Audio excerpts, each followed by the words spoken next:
Kazania wodezi, እነሱ ወደዛ አደረጉና የጣሊያኖች መጡ. Psychologa, czy to nie jest piękne duchostwo, jak słyszeliśmy przed chwilą? Nie no, właśnie to jest, tak jak pan Rafał powiedział, to jest wyzwania w tym haśle. Ja też się nie łydzę, że możemy dzięki choćby temu programowi. መኪና አዳዲስ መኪናዎች ምናምን በሙሉ መጥተዋል። በቃ የጣሊያን ባንዲራ ያለበት ምናምን መኪና መጥቶ ራሱ ሙዲሩም ነበረ መጣና ቀረጻ የተደረገ ኢንተርቪው ይደረጋል። ልጁ እንደነገረን በጣሊያንኛ ነው። ጣሊያንኛ የሚችል ተብሎ እኔ እችላለሁ አላቸው። ጣሊያንኛ ነው እችላለሁ። እንግሊዝኛ የሚችል ሲል ቀርቦ እኔ ጣሊያንኛ ነው የምችለው ብሎ እንግሊዝኛ እንዳይሰሙበት ብሎ ጣሊያንኛ ማውራት ጀመረ ልጁ ማለት ነው። ብርሃኔ ይባላል፣ ኤርትራዊ ነው። እና እዚህ ታስራችሁ የኪስ ይሰጣችኋል ወይ ሳሙና ይሰጣችኋል ወይ ኦሞ ምናምን ይሰጣል ወይ ምግብ ጥሩ ነው ወይ ሽንት ቤት እንዴት ነው ውሃ እንዴት ነው ምናምን ተብሎ ሲጠየቅ እሱ እነዚህ ነገሮች በሙሉ አልተሟሉም።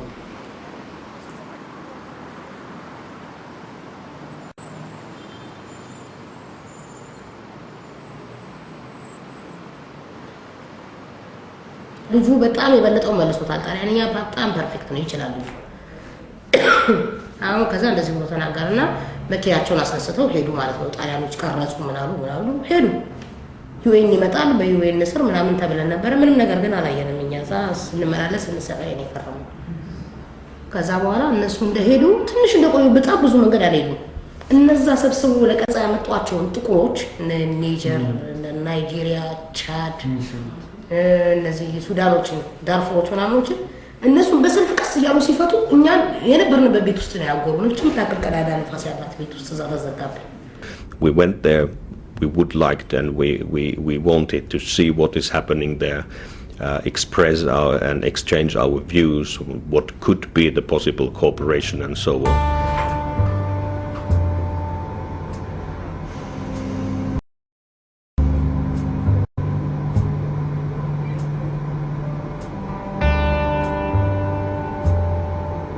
Frontex is a European coordinator. We coordinate such operational cooperation among the member states of the EU that they are willing to participate in. So that's our core role. We are a coordinator.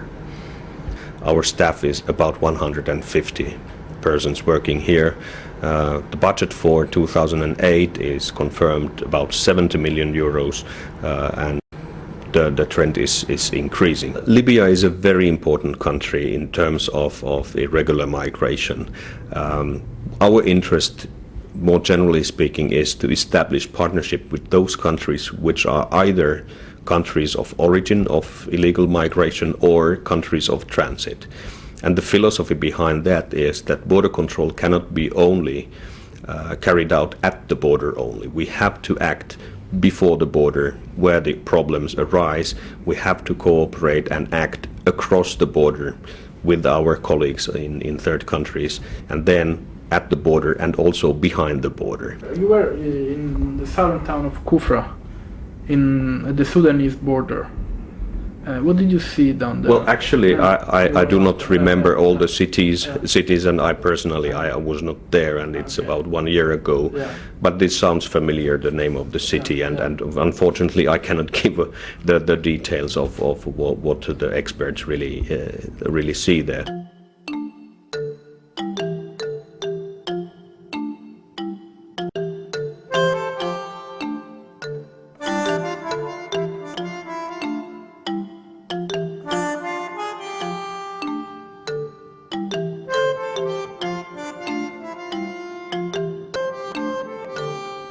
Later. Ask you a question from here. I have to ask you some question. I'm an Ethiopian refugee, and my questions are more personal because I have passed on those places, Libya, and I arrived here in Italy, in Europe.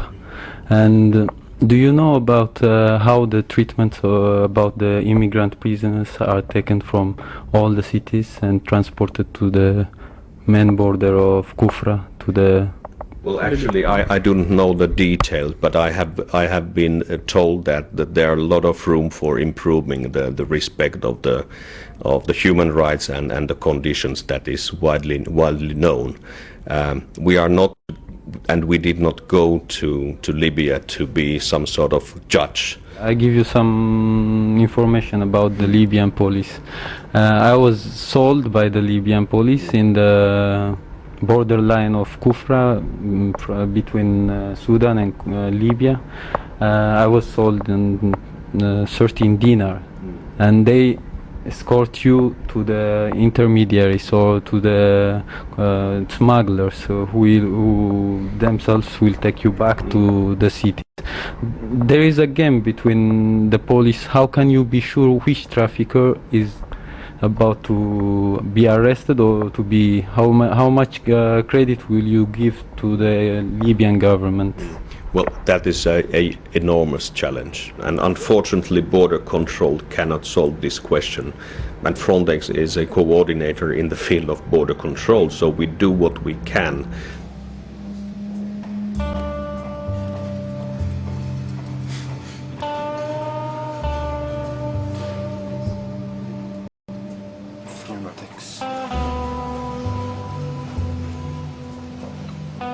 ሁለቱን ያልተሸጥኩት ፖሊሱ ስለፈታኝ ነው።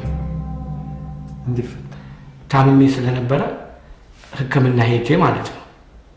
ለሳምንት ለሆነ የሱዳን ዶክተር አስረከበኝ እና ስመጣ ነው እንትን የምትለው እኔ መጥቼ እስከረከበ ድረስ አሳክሟል። ያው ወባ ማለት HIV ኤድስ እንደዛ ነው የሚቆጥሩት እነሱ። ስለዚህ ወባ አለኝ ካልኩኝ እንደሚገሉኝ ስላወቀ ለሱዳኑ ዶክተር አስረከበኝ ሄደ ማለት ነው። ግን ከዛ በኋላ HIV ያለበትን ሰው ምንድነው የሚያረጉት? የሰማው ብዛቱ ያው ከሆስፒታል ገብቶ የት እንዳለ አይታወቅም ነው ብዛቱ። ብዛቱ እንደሚገሏቸው ነው የሚነገረው የሚሰማው ነገር። በቃ አሁን አንተ ወንድም እዚህ ጋር ሞቶ እያየኸው በጣም ታሞ እያየኸው ቁጭ ብለህ ከሞተ ሞተ ነው አንተም ጥለኸው ነው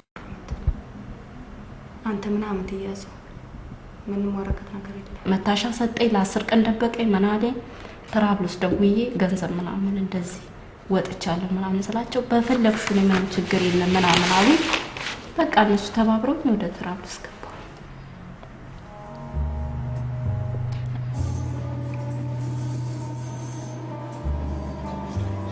Sono riuscito ad arrivare a Tripoli nel maggio 2006. Lì ho incontrato altri amici. Con loro ho cercato di sopravvivere finché non ho trovato il modo per attraversare il Mediterraneo.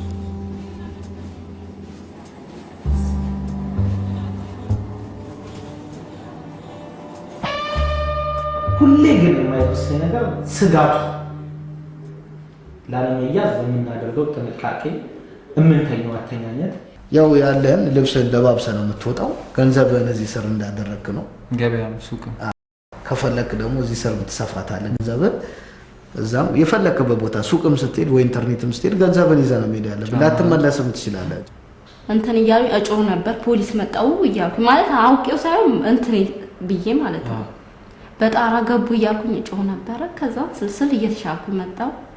ልጆቹ ሁሉ ወደዚህ ሲገቡ እኔን ደግሞ ከላይ የተከራዩ ልጆች ነበር ከሊቢ ስር አደራች ልጅ እንደዚህ ስለሆነ እኛ ገብተን አዋላ እስክንልክላት ወይ እንደዚህ እስኪሆን ድረስ እዚሁ ተቀመጥ ብለውኝ ከነሱ ጋር ትንሽ እየተሻልኩ መጣ። ከዛን ደግሞ 15 ቀን መስራት ቁጫልኩ። ሰው እንደዚህ ገባ። የሆነ የከፈለ ልጅ ነበርና ልጁ ኢትዮጵያ ተጠርዞ ነበር እና የሱ እህት ነኝ ብዬ ነው ተሳፍሬ የመጣሁት። አሁን የመጣሁት ምንም የለኝም፣ ግን የሱ ገንዘብ የከፈለው ነበርና የሰውየው ልጅ የተያዙት ናቸው። ከዛ በሱ የነሱ ስካፍ ሲወጣ ጠበቁኝና የሰለሞን እህት ነኝ በይ ምናምን ሲሉ የሰለሞን እህት ነኝ አልኩት። ለሱዳኑ ነገርኩት። ሱዳኑ አሳፈረ። 5 ቀን ባህር ላይ ቆየን። 6ኛው ቀን ገባ ታዲያ